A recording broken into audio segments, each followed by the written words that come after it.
And we're live. Welcome to Curiosity and Command podcast, supported by Kaizen Summit. In each episode, we sit down with thoughtful people to explore leadership, discipline, growth, and the ideas that shape how we live and work. Today, I'm joined by Connor, Will, and Matt from the newly formed Tactical Tickets. Afternoon, everyone. Hello. Cheers for having us. Yeah, thank you for having us. You're very welcome.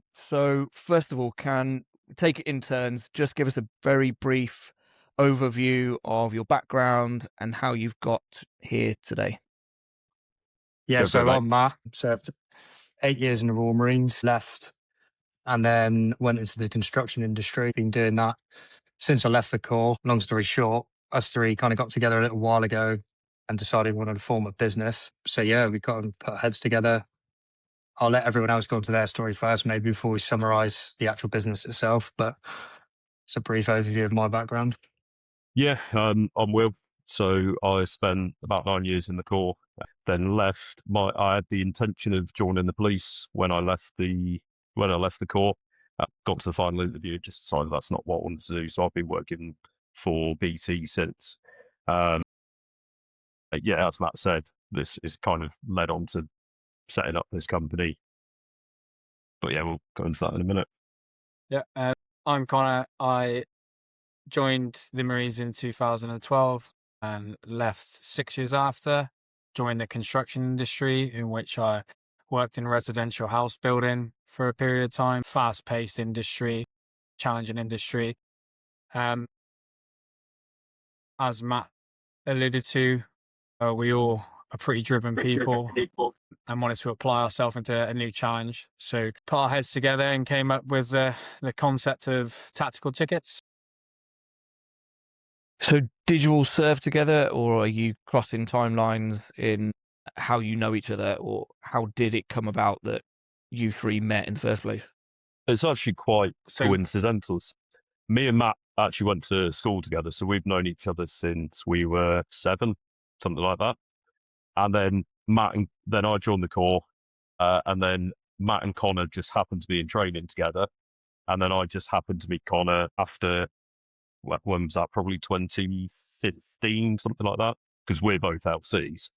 So it ended up being a sort of coincidental 3-way tie between the three of us. So, was this always a bit of a plan when you'd got your heads together, you'd all met up, you all liked each other? Was there a plan of like, at some point, we're going to go into business? Was that ever on the cards between the three of you? I think we've always appreciated each other's abilities to do business in one way or another. It didn't become clear until recently. Matt and Will both have their own sort of entrepreneurial side. I come from like a construction management background, which again is quite hard hitting and fast paced, takes a lot of grit. And we, as you do, go through the years moaning about working for people and wanting to do better for yourself. We've all challenged ourselves outside of just our careers. And I think after, the odd social, after the social, we finally said, should we do something with this need for more? And I think I texted Matt and Will just together and said, should we do a joint venture? And it all went on from there. Yeah, I think all three of us have got really good attitudes towards entrepreneurship. The main ones being, as Connor sort of said then, grit and determination, really strong work ethic. So we all kind of trusted each other on that front. And then, it was just sort of getting our heads together and deciding on an actual business from that point. And have any of you had any previous experience in business? Is this your first shot at self-employed and being a founder? So me personally, I've been self-employed pretty much since I left the Corps, which I love. I don't think I ever want to go back to being employed. And I've also sort of running a property renovation company alongside being self-employed as well, which is a limited company. So I've got experience in the limited company world as well. But I just really like the idea of self-employed in construction is not being completely your own boss, obviously, but it's very, very closely there. So I just love that aspect of it, sort of being our own boss. I personally am a massive fan of repurposing veterans. What I mean by that is people that have served have had a certain set of experiences and opportunities to explore who you are under duress in extreme circumstances, and then to apply that same kind of problem solving, clear headed under pressure into business. I think is such a good next path avenue. Can you talk about what your experiences have been like so far as a veteran moving into the business world? Yeah, so I think the skills, like you said, acquired in the military translate so well to that. I think most people that join, especially in sort of infantry roles, aren't necessarily very academically minded.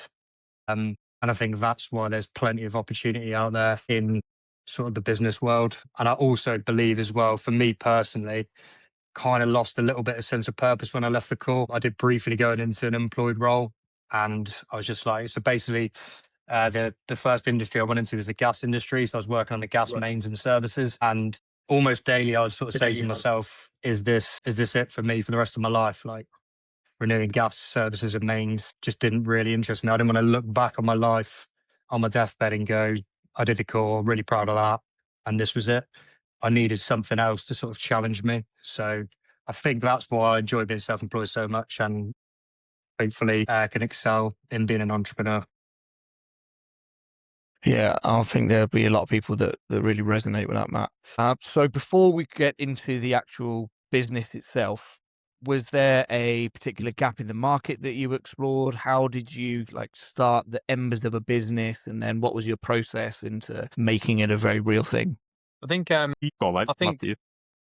we were exploring several business opportunities that we could practically get our teeth into, and we kept coming across the same sort of avenue. This was the only thing that we really hit that we were all quite passionate about. And not to go too far into the business itself, but it's not for us, it was the mission that this business can achieve more than the business itself, which is, providing a system where we can give back to the military community what it sort of did to us. And I think that's proven itself already in a small sense because of the support we've had from our former colleagues and friends from the military. So that hit us all together at the same time. I think that it all gave us the thumbs up to push in that direction because it just felt correct and it all aligned. Yeah, I think the discussion of charity came up pretty early on, didn't it? And we were saying this is something that we want to be doing as early as we can possibly do it. Yeah, 100%. I think being surrounded by serving members of the military again, because that's one thing I miss. I'm sure most lads do when they leave. Is probably the biggest thing you miss is the lads. So being able to hopefully build a community around that will be fantastic. Yeah. So what does your giving back mission actually look like in reality? How are you planning to pay it forward, as it were?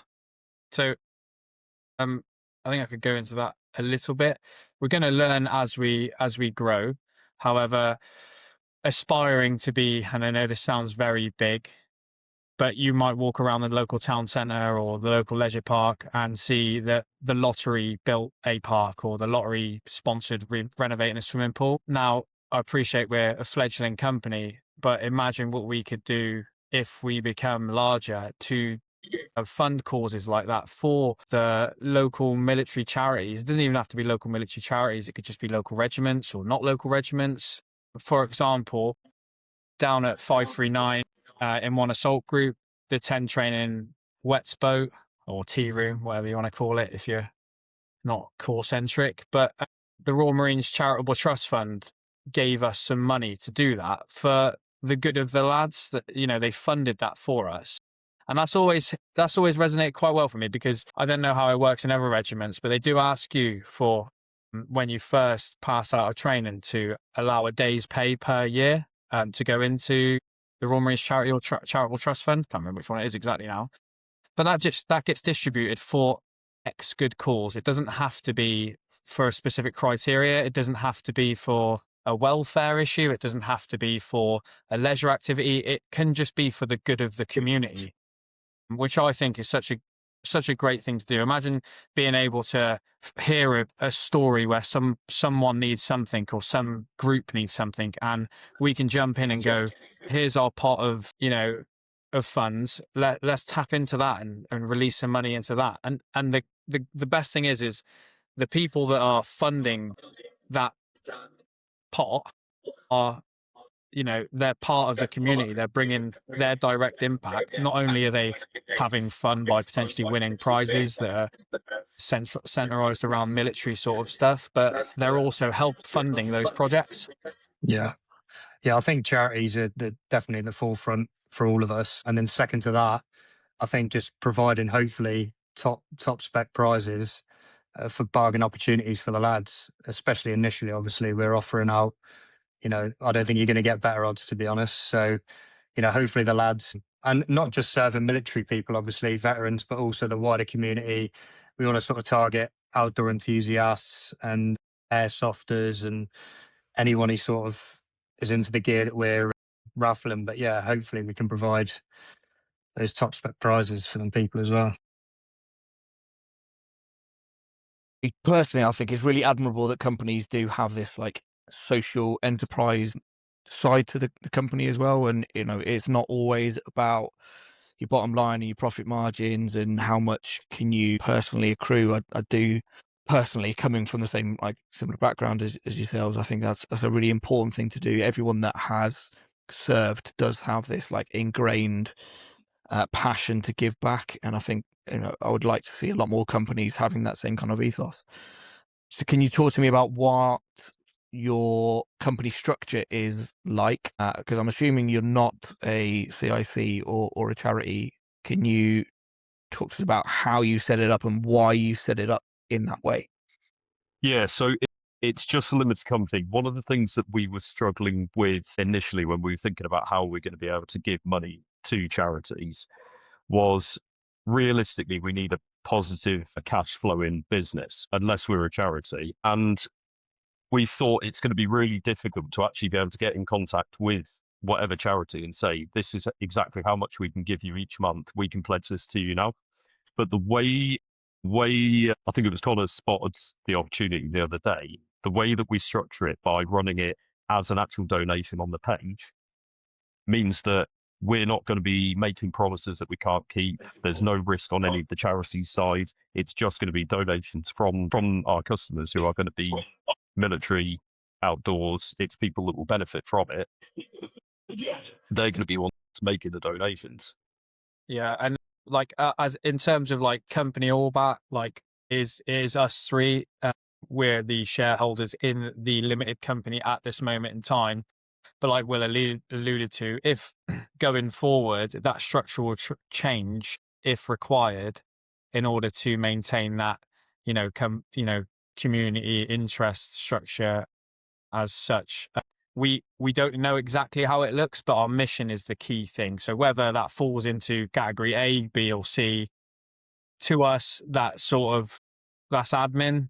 Our main mission is to make sure in some sort of, vector we can support community. So maybe we do attach ourselves directly to a charity at some point in time, whatever charity that may be. It would be a worthwhile one anyway, and we could pledge a certain % of our profits to them. Or like Will said, it could be very specific ones that we just put up as a product on our page and say, would you like to donate to Scotty's Little Soldier, or the Royal Marines Charitable Trust Fund, or something like that. So there's many different ways we're going to do it. And as we learn, we're all quite dynamic, and unfortunately we go into these rabbit holes in the evenings, don't we, sometimes, and we're just messaging each other about new little ideas that we've just so happened to found. And sometimes I try not to look at my phone, because if you see it and it sets you off when you're back into it there, and you're sitting there at night just tapping away on your phone trying to find out how we could do things slightly differently here and there. But certainly there's loads of different routes that are available to us, none of which we will commit to as a path, a pathway for us. However, the mission remains the same: make ourselves operational, which is like, step one. we need to be operational before we can achieve our mission. Yeah, 100%. I think Will's already had contact with one charity already. So, as the lads have said, remaining dynamic. Obviously, we all should be very experienced in that, having served in the Corps, which again is positive for us. But yeah, we're all open to ideas. So, anybody who does tend to watch this has got any advice, we're happy to hear it. Yeah, definitely. It's true. You don't know what you don't know. I think because both of you, Connor and Matt, you've both alluded to then like starting a business as mates. How has that been working together? Have you got clear defined roles? How have you like structured your who's in charge of what area of the business? Yeah, so at the minute we're kind of we have weekly business meetings face to face. Obviously we chat probably 20, 25 times a day anyway. But then we tend to meet face to face once a week. And we kind of write a list of tasks to do and then we divvy them out accordingly. I think obviously as the business progresses, we probably will have more clear defined roles. But I also think it's quite beneficial that everybody kind of gets a taste of every role anyway, because obviously one person might be more naturally suited to one, and you're probably not gonna find that out until you have experienced all those little tasks. But to be honest, in terms of, I think it's working really well at the minute.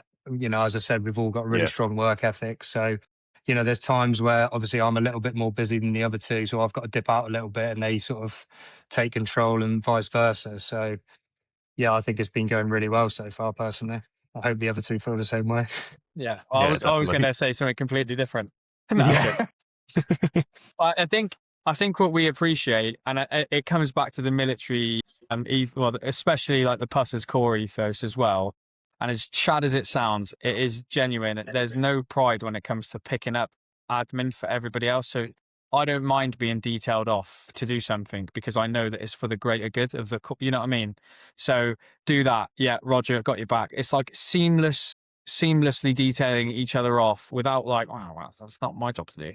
Like, do you know what I mean? Yeah. It's just, yeah, fella, pick that up. Yeah, no problems. Like, and it's that sort of mutual support is super important. I've noticed it already, how it's just seamlessly mutual support, you know, jumping in on there, someone's not answering, that communication, very quick communication. It works quite well being in a 3 actually, because if you can get the other person to agree with you, you know, you're going to trump the third person. So you don't need to constantly involve.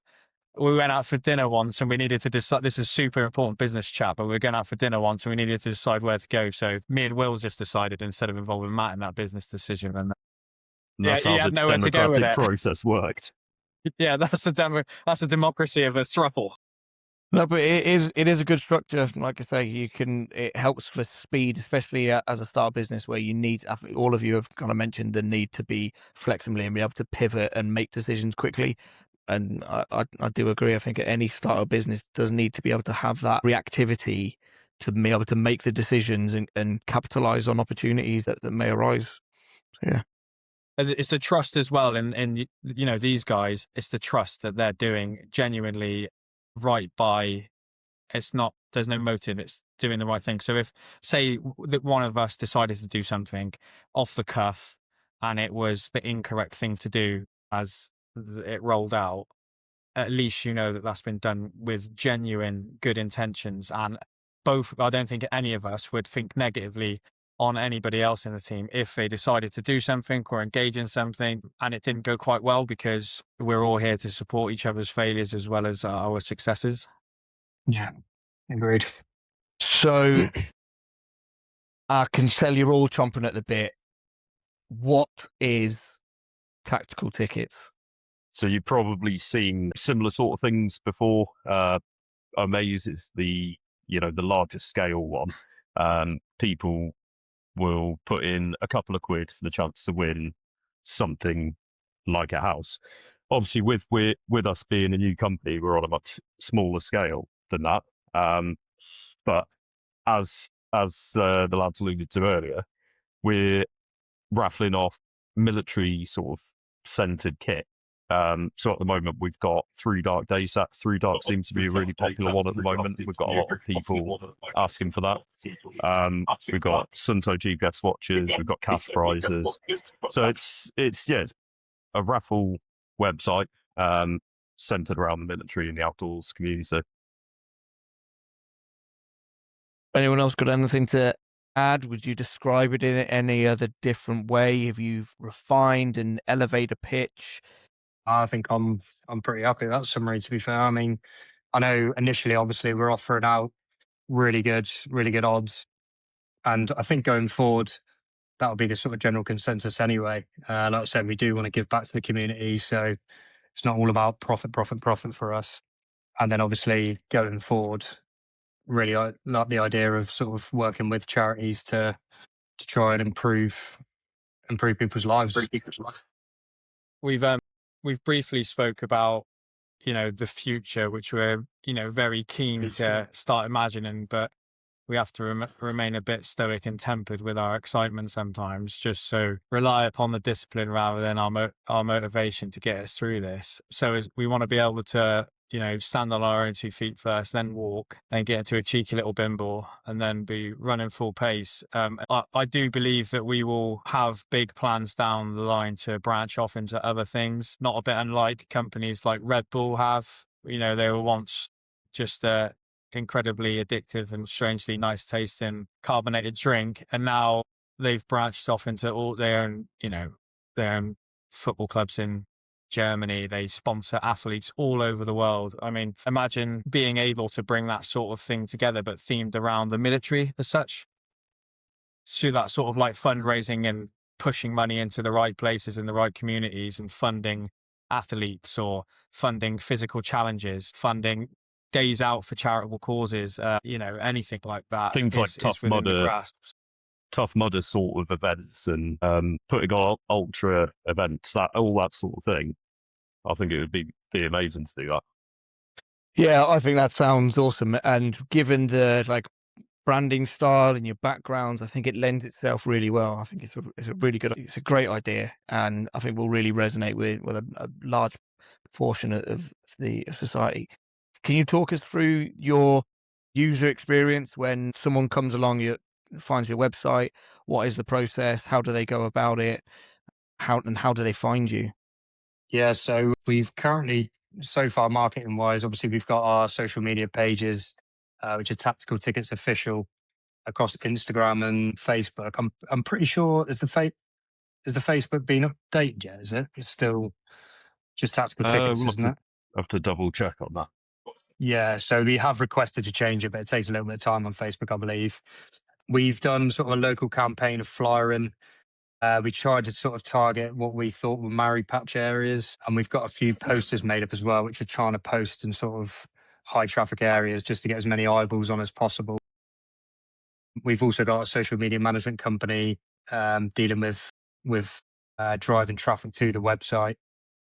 The website itself is www.tacticaltickets.co.uk, and that's obviously linked in all the bios and the social media as well. We're trying to post 3 times a week across all the platforms, which will then hopefully drive traffic to the website. I think there's a monthly blog going on as well at the moment, which they've just posted. So hopefully people can sort of follow the journey on there. And as we get a bit more confident with social media, I think we obviously definitely do want to start doing more real-time posts rather than sort of majority AI. So yeah, definitely the plan, probably when we get a bit more confident on camera, will be to sort of do, live photos and potentially videos, and hopefully one day we get the balls to go on and do a live draw on there. Yeah. I think people really resonate with stories, and you guys have all got really interesting stories, interesting backgrounds, and people resonate with you as human beings. So I think that's a really good thing to lean into. And in that same kind of vein, can each of you talk through your experiences of what it's been like in this setup phase? Because there's going to be a lot of people there that have the idea of having a business, or that they're not really sure where to start, or they're lacking a bit of confidence, they're lacking a bit of drive to actually start. Can you talk us through each of your personal experiences and what it's been like so far? Yeah, I've personally have really enjoyed it. So I work from home, which means I've got a lot of time sat by myself thinking, probably getting in my own head a lot. And I'm sat in front of a computer. So I arrived at the sort of idea that I wanted to do this in a different way, but it led to the same conclusion that I think Matt was. Matt was threadless with his job. I'm bored with mine. So sitting here and doing this, I've really enjoyed doing it. And I found it's actually a sort of purpose. I'll sit there and think, oh, maybe we could do this to improve this. Maybe we could do that. And then I'll start looking into things, going down a rabbit hole of it. So, yeah, I haven't seen the setup as really anything other than enjoyable. Yeah, I think for me as well, as Will said, really enjoyed the process so far. Quite the opposite to him in terms of I hate my job. It's long hours, and I want to start a family sort of back end of this year. So I don't really want to be, working 12 plus hours a day while I've got young kids. I want to be a present father. So I kind of want to set something up that allows me a bit more freedom. But in terms of the actual process, I've really enjoyed it. And I think, as Will touched on there, it's that whole journey again of trying to build something from scratch. So the learning process, your mistakes and the wins as well. But don't get me wrong, initially there's always that little bit of doubt that creeps in, thinking, oh shit, what are people going to say? What are they going to think? Am I going to fail? People might laugh, blah, blah, blah. But for me personally, I think the overriding factor on that was I just hate my job more than care what people think ultimately. So I thought there's only one way you're going to find out. And, even if this doesn't take off and it does fail, as I said, the life lessons you learn from it, you just take forward into the next venture anyway. So it won't be a complete loss. And I feel like if you take that attitude going into anything in life, it's not going to phase you. So I just got to keep reminding myself that, really. Yeah, just to touch on something Matt said then about what other people are going to think. You can absolutely guarantee that there will be someone that will say, oh, why are you doing that? That's a risk, isn't it? I wouldn't do that if I was you. You can guarantee there'll be someone that says that, and you can guarantee that they have never attempted to set something up for themselves. So you've just got to ignore that. You've got to think, are they in a position that I want to be in? And if they're not, why am I going to listen to their advice? Yeah, exactly. Yeah, definitely. I think, like Will said there, and it's a cliche saying, but you fail 100% of the risks you don't take. You've got to have a stab at it sometimes. You've got to go for it. And I genuinely have been, if this fails for whatever reason, I'll be genuinely buzzing with the experience that we've had, collaborating with friends, getting through, minor disagreements here and there, working together, that sort of bonding and trusting each other, helping each other out with different things, speedballing off of each other. I think it's been so beneficial and so confidence building to go forward. I would have never have started a business by myself, but going back to what we said before about working with lads from the military, especially from lads that have got like a relatively close bond through like service and these guys through childhood, I've had so much trust and support, mutual support from the guys, because they're as invested. We're all mutually invested to this, so we're all risking it together, and this makes it so much more easy to progress. Gives you so much confidence that you've got the buddy system going on as such. So yeah, it's been great, and I certainly would start a company in the future with way more confidence, and those little steps that we've had hiccups along the way with how we've set the company up, getting it through the admin process or bank accounts or different subscriptions that we need to pay, those sort of little teething issues. But I think you got to stub your toe on something to remember there's a trip hazard there sometimes. So next time if we go into another business venture together, which I think we definitely would do if required, we could streamline that process of time, or he has been. You've always said about it, haven't you? That entrepreneurial mindset.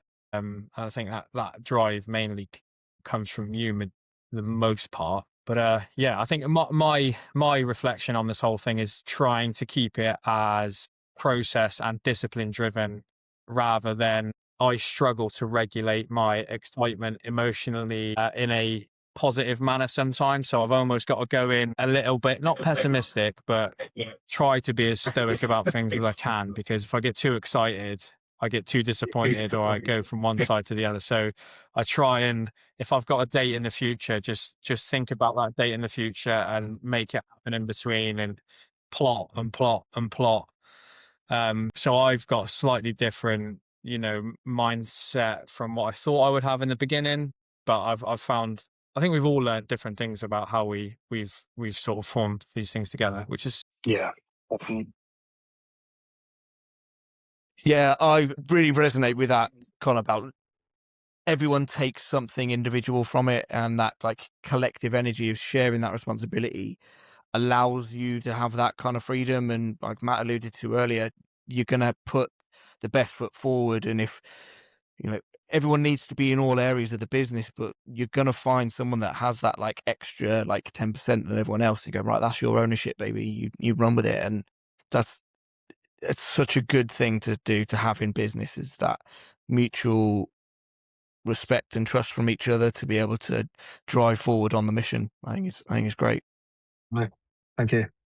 So, can you first of all talk about a challenge that you have faced either as a business or personally, and then what was your kind of process for overcoming that, working through it, and then learning from it? I think, I don't know if I would say the business challenge we had at first was identifying, I think we knew what the challenge was going to be. It was be the social media side of things, and coming to, and we're still learning about it now, very much so. I mean, that's what we will fail on if we fail, I believe. It's gaining the confidence for over the period, over the next few months to sort of understand how we need to deal with that. We searched for social media companies to help us run it, which we've got one at the moment, and it's learning to collaborate with other companies is not I wouldn't say it's a challenge that is in a negative sense. It's just a learning opportunity for us to sort of operate with third parties in a way that's beneficial experience for us. So regardless of outcome, it's a beneficial experience. So taking a victory from any situation is incredibly important for us. We looked at how we would operate on any form of platform as such. So we reached out to individuals that I think, people, very talented people we've spoken to, some within personal relationships. And it was a challenge to go to them, but prioritize something else instead based on, so you're having to like shelf a relationship, not my personal relationship, but you have to shelf a relationship, which is, I can imagine is quite difficult to do, to prioritize the business, which was go to a bigger, larger, more set up platform that was off the shelf product and very, very low risk. That I would say that was pretty challenging for everyone, and probably most challenging for you, Will. Yeah, to touch on what Connor said about the social media thing, someone said to me, if Tactical Tickets was to fail, why do you think it would be? And without even thinking, I immediately said social media, because I knew that I'm no good at that. It's not something that I've ever done. So I presented the same question to Matt and Connor, and immediately they both said social media. That is what is going to be our biggest thing. So the learning experience, I think, there was we very quickly recognized what our biggest weakness was. And we said, well, we need to do something about that. We need to pay someone to do it. And rather than look at it and going, it's how much a month? That's ridiculous. We looked at it and going, well, that is what we're going to fail on if we fail. So we need to put money into that. We need to put time and effort and money into that. And I think it was the right decision. Yeah, and I think it kind of goes hand in hand with that point as well. But I think probably for all of us is doing things like this, and even uploading that, sort of the most successful photo we had was the one of us through the call flag behind it. But even that was a little bit out of our comfort zone. None of us are natural on camera. I'm sure the other two are probably just as nervous as I was coming on to do a live podcast. If you'd have told me a year ago that I'd be coming on and doing a live podcast, no fucking way would be my answer to that. So, but I feel like this has actually gone okay, to be honest. And, I don't feel that bad about it. And maybe that's because it is something that we believe in and we put a lot of time and effort into it. And I feel like going forward, we've all said that we need to do more stuff like this so people know that we're actually human and a real business. So this again is sort of, first challenge, hopefully with a tick next to it. Going forward, we could do more stuff like this, or even, like we said, potentially live draws and stuff in the future to engage with the audience. And as I said, build that community. Yeah, like Matt mentioned there, like the being slightly out of our comfort zone with the social media, taking photos of ourselves, Slightly. it's not something we're good at. It's really, really cringy for us. However, a bit like when you're in the military, or in the Marines, or you're watching someone fast rope out a helicopter or go down the Tarzan assault, the death slide or whatever, something that you think, poor, you don't, looking back, you never actually thought about being scared because you're watching the man in front of you do it and you're the same as them and you've got that sort of mutual support. So he's just gone. I'm going now. So it's like that sort of initiative based tactics, if you like. He can do it, so can I. And same with this podcast.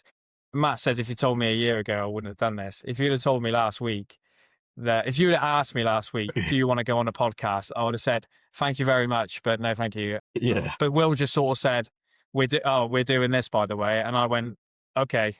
And then I think the message got to Matt and it was like, oh, we're all doing it, aren't we? Because it's the rule of two as such, like two have already said. So guess we're doing it then. On we go.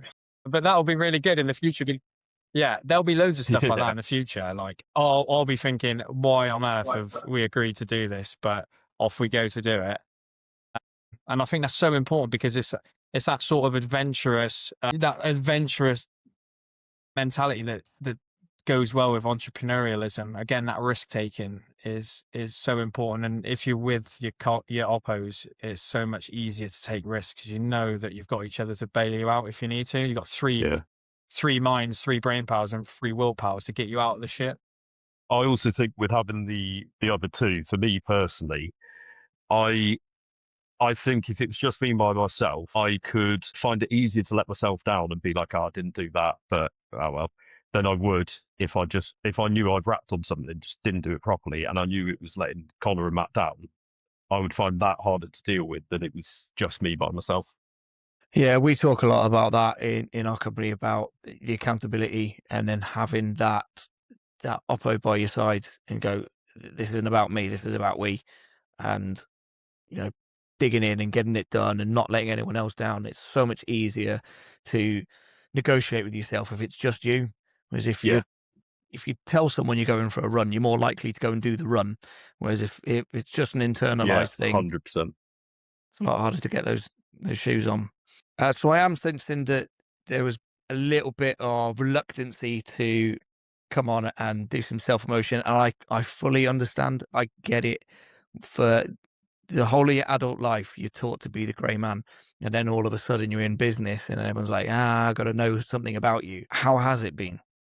Have you enjoyed this? A lot more than I thought I would. Yeah. Genuinely, when I saw your message pop up saying, do you want to come on a podcast? I looked at him like, oh my God, I can't think of anything worse than that. And it's been a lot more enjoyable than I thought it would. Yeah. Good. Then we've achieved something. You've grown your mid-cingulate cortex and you've developed that I don't want to do this gene, and fair play in it. I think you've all done a really, really sterling job. I've just got one question that we'll pass around again to the whole team. What does success look like for Tactical Tickets? I think initially we were thinking, well, let's just keep this going and it's going to look really well. I think success now would look like being able to give back to the community. And like Connor said earlier with the wet smoke down at 539, if we could do something like that, that would be a huge success, I think. I think that would be amazing.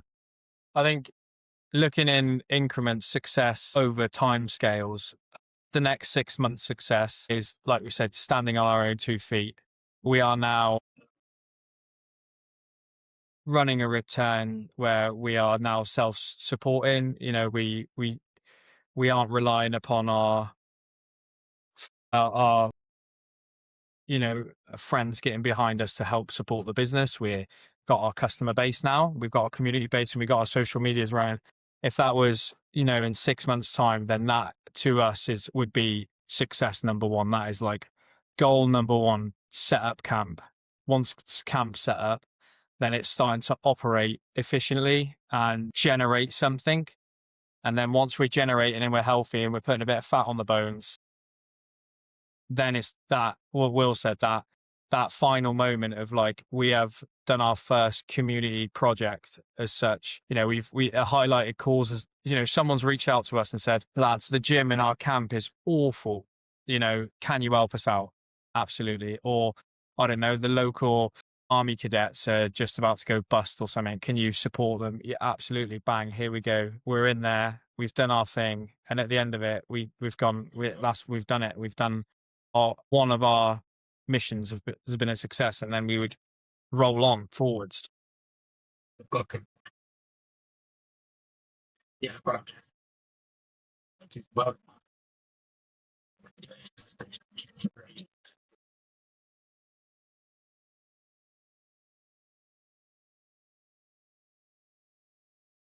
Yeah.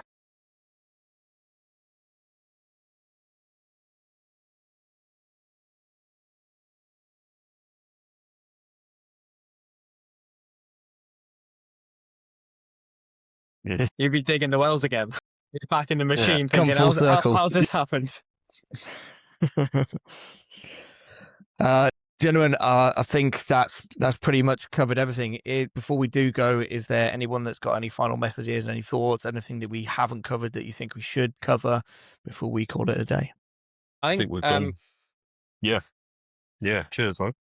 Yeah, I think it's been really positive, and I think it's easy to discount what the serving in the forces did, whether you got a negative or positive overall experience of what you did in the forces. It definitely, it sounds cliche to say, but it does build that ability to operate in a team incredibly well.